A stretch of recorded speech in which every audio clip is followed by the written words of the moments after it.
Trials have begun in the United States of an experimental brain implant developed by a company founded by Elon Musk. Musk says the first patient has already been fitted with the Neuralink chip and is doing well. Now, the chip communicates with a computer to help people with disabilities or amputations operate mobility devices. Trials were approved last year, but Neuralink has faced calls for more scrutiny of its safety procedures. I'd like to welcome Professor Marcello Janka now. He conducts research on the ethically sustainable development of AI systems and neurotechnologies at the Technical University of Munich. Welcome to you. Tell us, please, how exactly does this brain chip work? Well, thanks for having me. So this brain-computer interface establishes a direct communication pathway between the brain of a patient with a neurological condition and an external computer device. And Neuralink is evolved in two technologies that are relevant here. The brain-computer interface itself, so this technology that enables this patient, presumably a patient with quadriplegia, so with the paralysis of all four limbs, to control a computer device with brain activity, but also of the telesurgery robot that also Neuralink is producing, which is the robot that is used to implant the device into the patient's brain. So there's a real opportunity here, if I understand how you're describing it, to really help people. There is some real clear benefits with this. Yes, absolutely. We should remember that neurological disorders are a major component of the global burden of disease, and we cannot cure what we cannot measure. So we need to develop this kind of neurotechnologies to understand the functioning of the human brain and to develop a tailored solution for the hundreds of millions of people worldwide who are suffering from disorders of the brain and disorders of the mind. How safe is it?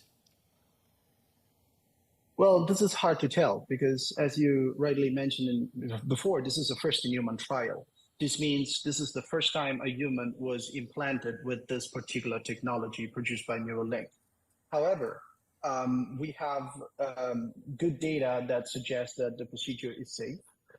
This is because before obtaining an approval from the FDA for a first-in-human trial, Neuralink had to produce evidence that the device was safe and effective in animal models.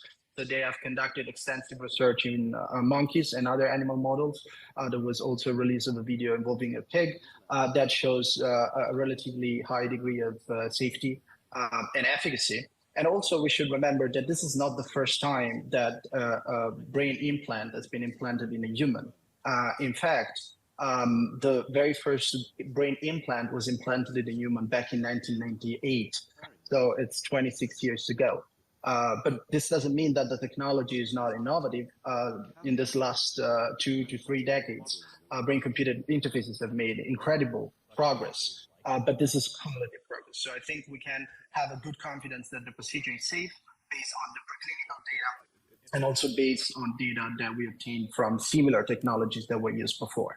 So the technology has been progressing sort of gradually over the last couple of decades. I want to ask you a question, and I don't want to be flippant when I ask this, but if I have a chip in my brain, can someone hack into that and make me do something that I don't want to do? Well, the short answer is yes, of course. Anything that is connected to a computer is vulnerable to the same risks that a computer is vulnerable to. So if you connect a brain to a computer, you make a brain vulnerable to the risk of a computer, including hacking. And this is, in fact, is something that has been proven in experimental models. That being said, the risk of a hacking attack, for example, to happen to a patient using this kind of implant is relatively low because the technology is not widespread. And also the benefits and the risk should be balanced against each other. And here the therapeutic benefits clearly outweigh the risk. Fascinating talking to you. Thank you so much, Marcello Janka, Professor of the Ethics of AI and Neuroscience at the Technical University of Munich. Thank you very much. Thank you. So this all sounds very sci-fi. DW science reporter Fred Schwaller is here to talk us through it. Welcome, Fred. So tell us more about what this actually does. So Neuralink aims to help patients with severely damaged nervous systems. It tries to help them communicate or move or, for example, speak again. So this affects patients with paralysis or with quadriplegia or with severe blindness. So these devices could really be life-changing for some of these patients.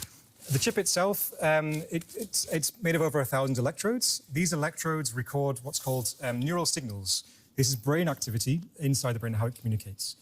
It translates this brain activity and then sends it to a computer device like a prosthetic limb or a computer which has text or communication devices, which helps the patient to interact with the world. Now, Neuralink themselves, they are working with patients with paralysis and quadriplegia. And the Neuralink is actually implanted into an area of the brain which controls movements. This is called the motor cortex. And inside the motor cortex, there are neural signals which move my hand or my leg. And the Neuralink device records this, intercepts it, and sends it to a computer or a prosthetic device. So it's like the patient is controlling the device with their mind via the chip. Right. And just to be clear, we only have, as far as I understand, Elon Musk's word for it that this is actually going on. Correct. So this was approved back in September by approval regulatory boards. However, Musk only tweeted last night that this is something which has happened, so it's yet to be verified by publications and by studies.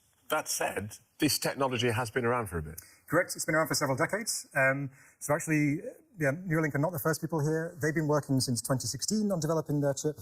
However, as early as 1978, there have been researchers working with patients, and they, for example, implanted a brain chip in a patient with severe blindness, and this brain chip allowed them to experience light again for the first time. Okay, so we're talking about when you say life-changing, that's no overstatement if the technology is working. Correct. Yes. So it's also to do with who's going to be affected by this. This could be only affecting a very small number of people in special cases with very severe disabilities due to injuries. These technologies are not designed yet for wider clinical use, and certainly not for people without serious damage to their nervous systems. Okay. He's claimed, Elon Musk, that Neuralink could be used to download memories or provide supervision. Really? Well, this is very much science fiction, and it's related to the rhetoric which Elon Musk often does.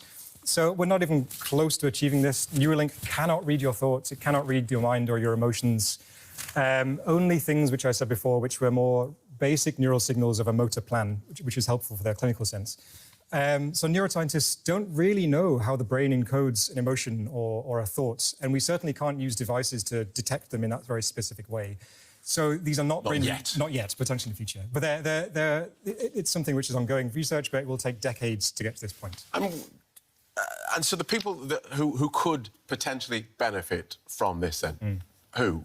What sort of injuries? So, like I said, it could be people with severe quadriplegia or paralysis. These are usually traumatic injuries, with car crashes, for example.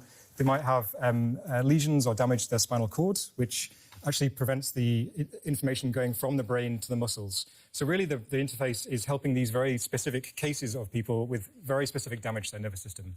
So, like I said, they're not helping the wider population or people with